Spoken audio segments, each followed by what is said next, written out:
red capote and black wings. Shaking even more than usual, the mannequin ran as best he could to the hideout. His companions stumbled in their hurry, collapsing on the concrete floor. What now? If he was too slow, he'd die. But if he ran, his friend would die. There was just so few of them that had escaped here, to the place they had thought was safe. All of them could die, drained for the Magatsuhi, and tortured for their insolence. He crouched down and took his friend's arm. "Come on," he whispered desperately. Bare feet thumped on the metal ladder rungs. Too scared to even speak, his friend whimpered as he got back on his feet. They hung on to each other just in case, hurrying on to warn the others. Maybe they'd find a place to hide, maybe they could reach the gated tunnels in time to block the intruders out. "Guys, they're coming. The mantra demons are coming. They're here now." One of those near the water called an alarm. Other mannequins emerged from their rooms, instinctively gathering together in danger. "There's 3 of them. Got in from the Ginza side," he said, pulling his friend along. He was still whimpering. This mannequin had nearly been beaten to death by Fuki, left to die in the sands alone. And this was the first time he was brave enough to take a look around the underpass. That took much longer than getting him physically well. "What do we do now?" That was the question. What now?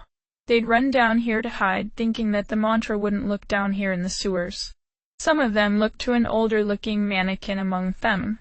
But that was the problem, he only looked older. Anyone who was older here was only so by days or hours. Heavier footsteps came behind them, causing him to turn around. There they were. 2 were demons that he hadn't seen the likes of.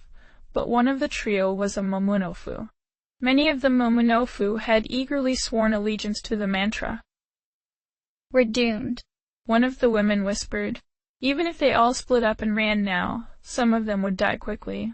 The others would be hunted down just like before. Then the trio's leader stepped forward, the one who glowed faintly with power. "We won't fight you without reason." A stunned silence held them in place. "You won't?" the one who ran asked. His friend nearly slipped, and he had to quickly get a better hold on him. If these 3 did attack, the 2 of them would be the first to die like this. "Are you with the mantra?" the old mannequin asked. "No, but we're looking for them," he said, passing by him. This demon didn't shove, he didn't shout for them to get out of the way. He just walked on by. "We can pass through, right?" "Oh, if that's what you want," the old one said, breathing a sigh of relief. They all did. "You got us all worked up over nothing. Sir, go on through if you like. But don't trouble us. And don't say anything to the mantra about us. Please? We can't offer much, but we can unlock the door to the terminal, and one of us has a shop across the way." "That's fine, we won't say anything." They weren't with the mantra? He felt embarrassed over that. Maybe he should talk with his friend to make sure he could calm down. But when he glanced over, his friend was staring at the strange demon leader's back. It's fine, we were mistaken," he whispered. His friend timidly brought a hand up and almost pointed in the leader's direction. "Wow. Wings." "Huh? He doesn't." He took another look and stopped. This demon had no wings, except that he did. His stripes created symbolic wings on his back. The glow lines enhanced this illusion. "Have glowing wings," he whispered in awe. His friend whimpered again, so he brought him into a nearby room to rest. After giving a quick apology, he hurried back outside. The old mannequin was standing there thinking while another pair led their visitors to the terminal. "With him, I can understand the panic, but you both worried everyone," the old mannequin said. "Look at his back," he whispered, pointing off towards the newcomers. He might have mispointed out of excitement, but it should be understood. What about?" The old mannequin paused, then spoke in quiet awe. "Futomimi, he said that the demon who could save us had glowing wings when he had none. But the same demon could destroy us." "You think that guy is the one in the prophecy?" a woman mannequin asked. He fits perfectly. How else could you have wings and have none? We should be careful to not lead him to destroy us, the old mannequin said. Maybe we shouldn't trust him. The woman reached over to pat his shoulder. No. Think, what would Futomimi do? He'd probably say to treat him nicely so he thinks well of us. But maybe we shouldn't tell him about the prophecy, not until our leader meets him in person and can tell what the truth is. Perhaps that is so, the old mannequin said. Whispers spread among the underpass mannequins that this Demi, the fiend, was to be treated kindly in case he was their messiah. Naoki swallowed nothing, trying to retain control. These strange people clearly weren't human. They had an earthy scent that was oddly familiar. While their spasms were discomforting to see, it had to be worse living like that. Their faces were offset, their ragged clothes fit poorly, and their homes here were pitiful. His horn told him that they were miserably weak within this world. Other demons would trot on them without thought. But they had Magatama, 2 of them. When he'd bought the pair off Iho in Shibuya, he'd had intense thoughts of shredding him into snowflakes if he refused to hand over Iyomante and Shiranui. A Jack Frost might be able to slip away from him. These mannequins would not be able to outrun him if he was trying. Naoki could explain away fighting Fornius over a Magatama, but not these mannequins he'd just met. Hey there, cutie, I have fabulous things for sale, the shop mannequin said energetically. Revival beads, ailment remedies, even a stash of chakra drops from a secret sort. We're saving up money to hire some help getting other mannequins freed, so spend a lot. Determined to make some conversation, Naoki asked. Freed from what? The mantra mostly, he said. They use us as slaves in their headquarters and imprison the rest in prison to drain out their Megatsuhi. Our home may not look like much, but we're the lucky ones here. I see. The impulse bubbled over. He had to dig his nails into his palm to restrain himself. I'm interested in Magatama. White bug things with demonic power. The shopkeeper sloppily clapped his hands together. They didn't seem capable of nodding with their soft heads. Oh yes, we've picked up a few here and there. So curious, aren't they? Living in a world like this. He stopped himself. Cut down on the sales pitch, he doesn't need it. Uzume said for him. How much are you asking for them? Well, I have 2. I'd like to sell them for 10,000 maka together. Too much. Naoki didn't have enough to buy both Hifumi and Kamuto. Puncture that mud body, and shake him so that he does nod and hand them over. No, they were clearly suffering already, too weak to defend themselves. Would you trade for a pearl? He asked, hoping. Sorry, but I have no use for a thing like that, the shop mannequin said. If I got caught with a gemstone, it'd get stolen right away. Right, he said. Once the Magatamas were aware of him, they'd fight to be with him. Naoki put both hands flat on the small counter space. I will buy. Which one? Hifumi was force-based. Uzume had that covered. Kamuto was physical-based. He could have used one not that long ago. Kamuto, the physical one. But keep Hifumi locked up securely or it will escape you. I'll pay for it, but I'll leave so you can put it in a paper bag or something to pass over. Do it. Huh, they say the customer's always right, he said, baffled by the specific instructions. Yes, you'd best do what he says, Uzume said. A minute later, the shopkeeper came out with a scuffling bag, as he'd requested. I hope that's the right one. They look about the same to me. It is, Naoki said, opening the bag quickly to snatch the Magatama before it could try jumping. It still squirmed, trying to reach him faster, so he swallowed it as soon as he could. They writhed going down, but it was overall less painful to take them in this way. Even so, his mind broke up a little once it was inside. A warm teacup in hand, rain pattering on the window, the scent of lilacs and powder, his aunt patted his shoulder. You can stay the night if you don't want to walk out in the dark rain. They'll be back in a few days. A sunny day, water babbling by, the scent of cut grass. His father could turn a skateboard on a dime. If you didn't like tennis, it's fine. But isn't there anything that really grabs your attention? I'm sure you could be great if you had something to focus on. She kept no photos in her office, something that struck Naoki as a little oddly. No, I think you're more than just average, Yuko said warmly. The things you are talented in are not obvious, perhaps even you don't realize them yet. What is it in life that you truly enjoy? That will point you towards a career you can take true satisfaction in. He enjoyed looking after his cousins. He found satisfaction in smoothing over disagreements between others. He enjoyed clever pranks that did no harm. Over break before his senior year, he started looking into becoming a teacher. Maybe of the early grades where he could put his general interest to use helping them learn general subjects. Then how did he get chosen by the leader of all demons for an ungiven purpose? He enjoyed life. He would have been content to keep things going as they were. Just maybe is that why? If you hated the world, you'd not see how horrific the Amala cycle is. But then we're just parasites, fragments of being. We still hope one day to be fully united with you. But they were giving him thoughts as clear as his own now. They were no mere parasite, and he only had 6 of them now. Stale air surrounded him, damp concrete and metal. Water gurgled along in a man-made channel. Naoki rubbed his neck, making sure he was aware. You both here? Of course, Uzume said. When he opened his eyes, he noticed she was sitting on the railing. Momonofu makes the mannequins nervous, but most of them aren't over here. I tried to sing, but that didn't help any, Momonofu said. That was enough to make Naoki smile a moment. That's too bad.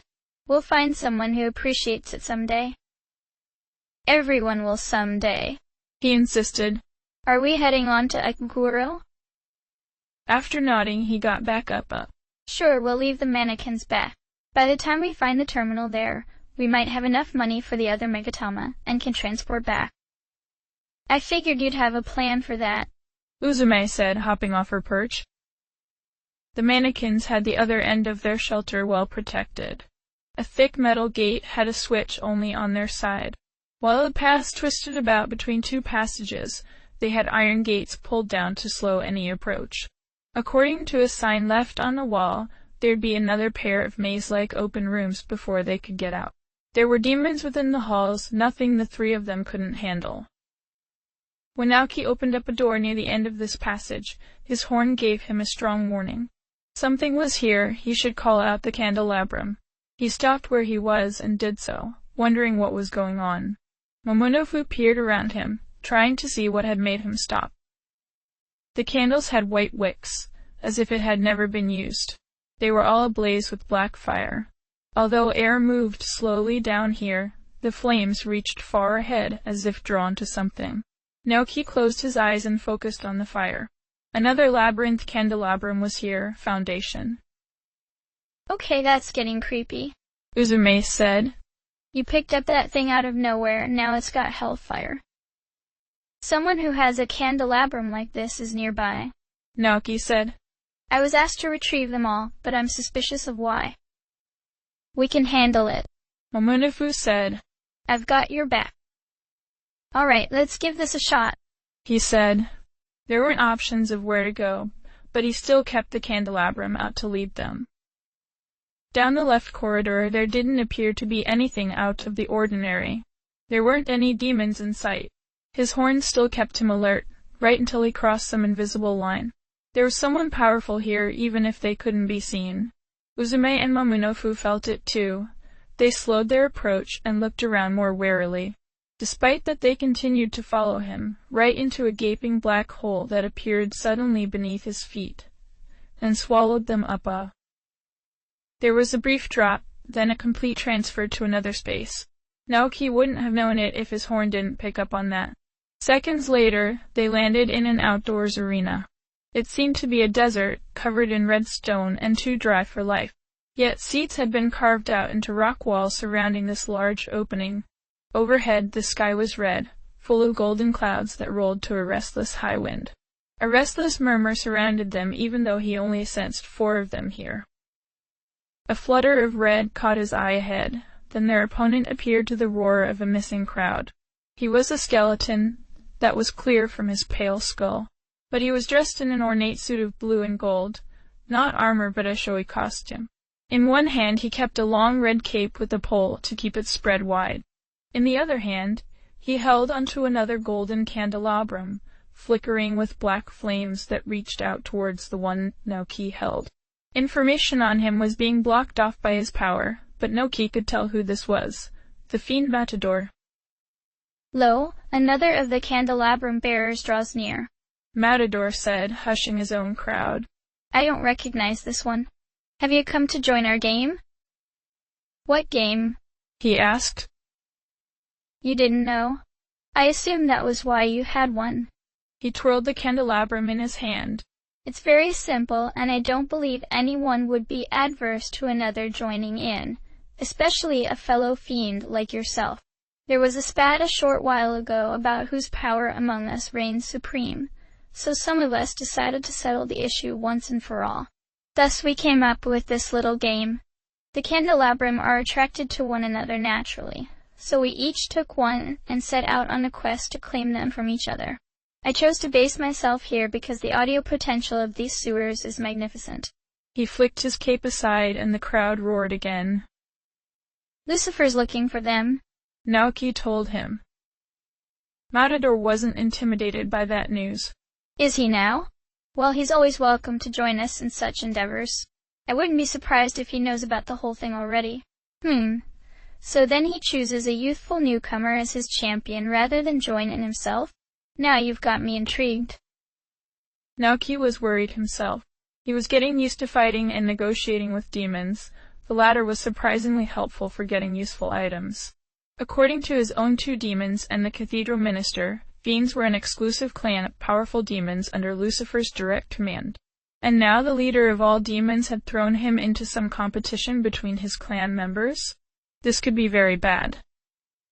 Then you will take challenges with your followers here? Matador asked, sending the candelabrum away and claiming a steel saber in its place. That's perfectly acceptable. Some of the others have chosen to do the same. Once a challenge is taken like this, the winner takes all candelabrum offered to the betting pool, and the loser must submit to the command of the other for the duration of the Vortex World's existence. Those are the terms that have been set. For myself, I alone suffice for a battle of great honor and flair. You are nothing but a small child compared to the rest of us. By my red capote and white sword, I shall claim all glory in this game. The phantom crowd went wild as the battle began. Matador swirling his cape around to cast some enchantment on himself. Naoki sent his own candelabrum away and stepped back towards his followers. Let's start with what's been working for us. We'll adapt from there. Uzume and Momonofu nodded, getting themselves into action. His fog breath was really effective at keeping opponents from being able to hit them fan. After that, he and Momonofu could team up for a physical battle, or he could stay back and use his other breath skills to hit enemies where they were weak. Uzume kept them healed up and attempted to disable enemies further with the shock effect of Masio. It had been working well so far, although Naoki had been considering to himself how to go if an enemy had stronger defenses than normal. When Matador closed the distance between them, he moved far quicker than any other enemy they'd run into. He swung his cape around, a dazzling motion of red that distracted from the following white flickers of his saber. Naoki felt a piercing pain through his heart as the blade thrust right through and he died. Child. A faint voice called from afar. White dappled light began to fill his vision, blurring out what his followers could do against the swift grace of Matador. Horseshoes sounded just behind him, a rustle of a heavy cloak. Try that again. You can do better. It all went black, then orange returned to his vision. He was back in the twin tunnels between sewer chambers. Putting his hand over his heart, he felt no wound there, even though there was a faint ache. Is something wrong? Uzume asked. When Naoki tasted her feelings, her puzzlement was only mild. He licked his lips, then took out the candelabrum. Tiny black embers were on the white wicks. When he held it to the door, they grew into flames fitting of these candles. There's a powerful enemy beyond here, he told her. Stay alert, Will. That fight has been so brief that he wasn't sure about Matador's fighting capacity, other than he was blindingly fast. Take it as normal, but it'll be rough. They knew of his sharp senses, so Uzume and Momonofu nodded to that. Naoki opened the doors, causing the candelabram's light to flare up into proper hellfire. Matador was in the exact same place as before. In fact, the conversation went exactly the same. There was no acknowledgement that he had technically lost for dying. Matador still challenged him to claim sovereignty. This time he felt his Magatama whispering to him. That initial twirl of his cape, that was a boost that gave him his swiftness and piercing accuracy. Fog breath could dampen some of it, but one casting could not negate it. In the way he held his cape, saber, and even the candelabrum at first, Matador had a formal fighting style that held skilled substance within the flare. It was masterfully impressive, and also very effective. This time Matador advanced on Momonofu first, cutting around his more primitive thrusts and striking him down from an opening in the side. While Uzume tried to recover him, Naoki used ice breath to try freezing him in place. It hardly affected Matador. As Naoki knew how he died, he got defensive when Matador swung his cape in his direction again. He died again despite that. As his body fell, his soul was clasped again. Again. Matador wouldn't have a chance at winning this game if it wasn't for you, so don't let him. W, who are you? Naoki asked, his words awkward because he tried to get them out too quickly. You'll know someday. When he appeared at the door again, alive and whole, he had second thoughts about going through. Maybe there's a way around him. Around who? Uzume asked, so Naoki had to explain again what kind of power was waiting for them. He'd followed the candelabram's light previously. This time he checked out the other passage first. Unfortunately, it was barred as a part of the mannequin's defenses. He searched out with his horn's ability to examine the structure just in case there was any hidden passages. There was nothing he could sense, although he wasn't sure how such things would feel to him now. No, it was clear that Matador had parked himself in one spot to catch anyone who tried to pass by. It was oddly out of the way for a game like he spoke of. But if he was right, other fiends would be wandering the vortex world searching each other out. He made sure not to repeat the conversation this time. Yes, Lucifer asked me to join your game indirectly. Matador was amused at that answer. Ah, so he was paying attention. I don't know if this joke of his is on you or me, but you'd best be ready to take it seriously. On this third attempt, Matador started out different yet again, sweeping his cape around a different way to knock them back with a powerful wind. Naoki tried 2 castings of fog breath to see if that countered his enchantment. It did force Matador to slow his steps, taking another second to be sure of his attack. With that, Uzume got a chance to use Mazio against him. The electric attack damaged him more than fire, but did not stun him this time. Matador then enchanted his saber with the force element. And Naoki died from being punctured all over his body, 24 times in a span of 2 seconds. Please don't suffer anymore. The voice with the dappled light said, sounding closer than before. The voice of the unseen horseman was closer than that. He can do more, but you've seen all his capabilities now. Come on, prove that you're worthy of Lucifer's trust. All of his capabilities? Naoki gripped his fist to his chest, listening to his own breath and confirming that he was alive again. He was starting to feel sick from this, the phantom pains of his death stronger. Demi? Uzume asked, more worried but still not remembering. He bowed his head, then stepped back. I should have took Hifumi instead, he muttered. He stepped back again, making both of his demons curious. We can't handle that guy yet. Wait, they weren't remembering. Someone powerful lies beyond that door, another fiend. We need to be able to counter someone fast and strong, plus I need Hifumi now. No question. Do you two have anything you can work towards? I have a stronger attack I could practice. Momonofu offered. I think I could sway a person's heart or turn them to stone. Uzume said, a twinkle to her shaded eyes. I don't know how much that could help, but anything's worth trying. Naoki said. They headed back to the earlier tunnels to practice. Uzume got her new spells sooner, one to charm an enemy and another to turn them to stone, just as she suggested. Meanwhile, Momonofu decided to show Naoki his focusing technique to increase his attack power significantly, if he just took a little more time to act. Kamuto could comprehend it immediately. With a few attempts, Naoki got focus as well. After that, Momonofu figured out Brutal Slash. It was just as the name suggested, although the powerful attack cut into his own health. Again, Kamuto already knew about that, whispering to him that such risks were well worth it since he could count on Uzume's healing powers. The biggest assurance that he got was when he could finally go back and buy Hifumi from the mannequin merchant. Even though it took several more battles, he also bought a couple of chakra drops to replenish magical energy. While Matador was fast, he could be slowed down, and Naoki might have to outlast his attack. This fiend might not have healing capabilities, so he didn't want to run out his own. And the merchant had a surprise for him. "You've been a good customer, helping out our funds for our goals," he said, producing a small long box from under the counter. "So I thought I'd offer you a little reward for your patronage, an AG incense." Sure, thanks," Naoki said. "Oh, that's a generous gift," Uzume said. "I'd be jealous, but having a strong leader is quite an honor." The shopkeeper quivered. "Well, it's not like I could simply sell that.